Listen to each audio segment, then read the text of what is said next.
XRP holders, buckle up. What's happening right now could flip the entire game.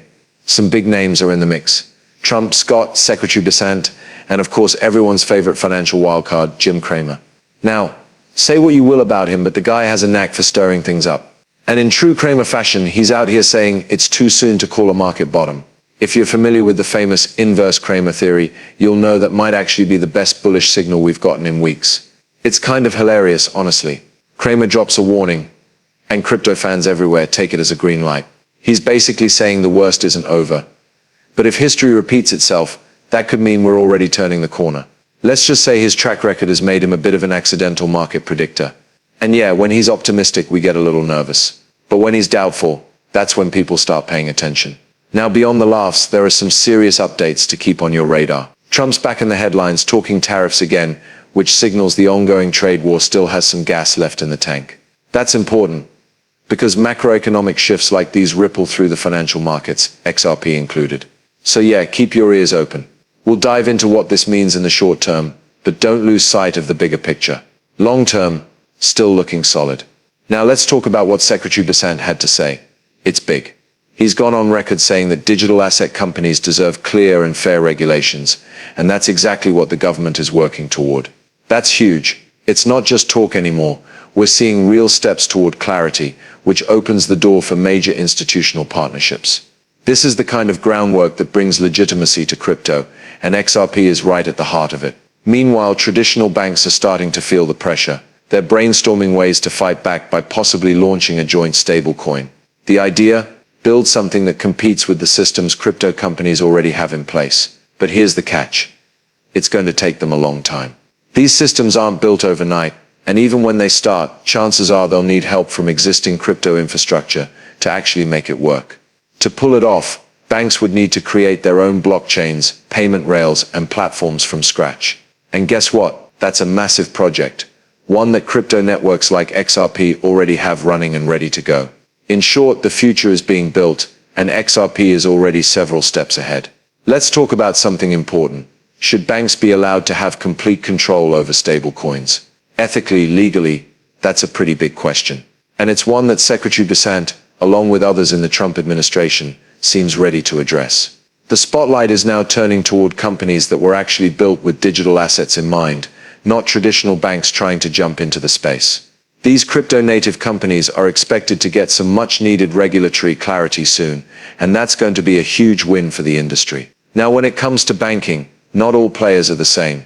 Smaller banks, especially the ones that aren't tangled up in scandals or financial mismanagement, could be the key to real change. If we want to shift the system, we've got to be intentional with where we put our money. Think about it. If people stop banking with the giants, those institutions will be forced to either evolve or fade out. The big banks have held too much influence for way too long. Supporting smaller, crypto-friendly banks might be the path forward. That said, this is just my personal take.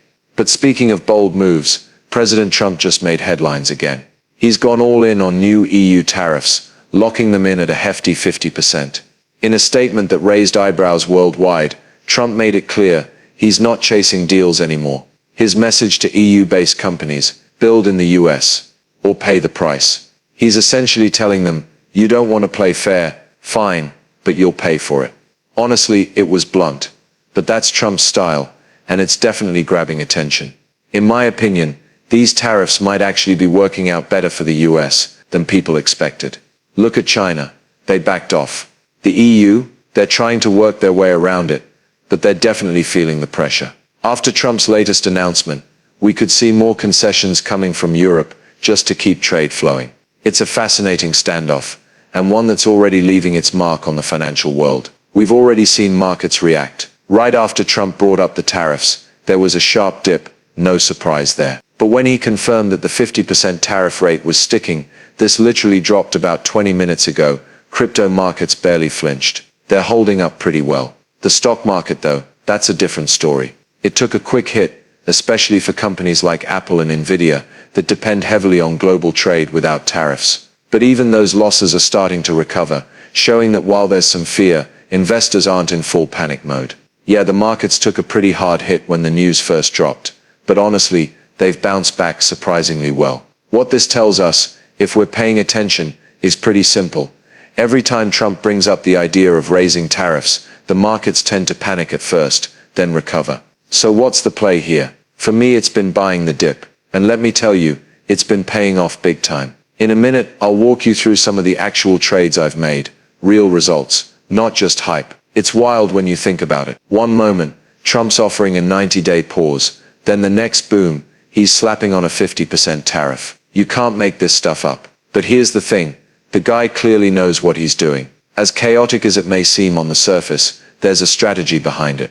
And the longer this plays out, the more obvious that becomes. The market reactions to his announcements are instant, like when he hit the EU with that 50% tariff, and followed it up with a 25% tariff threat on Apple. The impact, immediate drops. Now Trump's goal with these tariffs isn't just about punishing other countries, it's about nudging yields lower. The irony is, it hasn't exactly gone as planned. Right after Secretary Bessent talked about new trade deals, instead of seeing yields fall, they actually went up. Investors started pouring more money into the US economy, which pushed yields higher. It's kind of a tug of war between intentions and outcomes. I don't think the rise in yields was what they were going for, but it's the result we got. The ultimate goal here is pretty straightforward. The US needs lower yields to make its debt load more manageable. That's what Trump is really working toward, and to be fair, he's done a solid job trying to steer things in that direction. But it's a tightrope. If the world starts pulling back from the US dollar or stops buying American debt, that's a huge problem. Lose that global confidence, and you're no longer the go-to reserve currency, which could flip everything on its head. No doubt about it, this market can be brutal. I'm sure the big players have entire teams of analysts breaking down every word from major announcements. But let's switch gears for a second, because I've got something to show you. Just placed another buy. You can see the receipt right here. Boom, it's locked in. As of now, that trade's sitting up 10% on 5x leverage. I entered around $2.30, and we're already climbing to about $2.33. Things are still pretty wild, but there's something important I want to point out. The stochastic RSI is signaling we're heading deep into oversold territory by the time the market closes. If history tells us anything, we don't tend to linger in oversold conditions for long. So here's my game plan.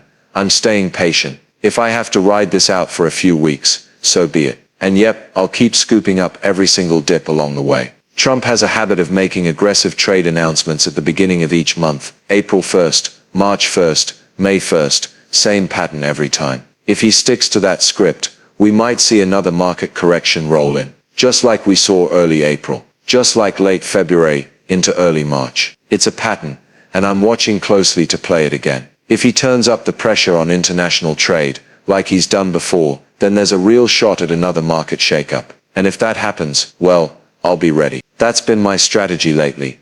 Buy on the red days when everyone else is panicking, then sell on those big green rebounds. It's simple, and it's working. I'm not holding anything back here.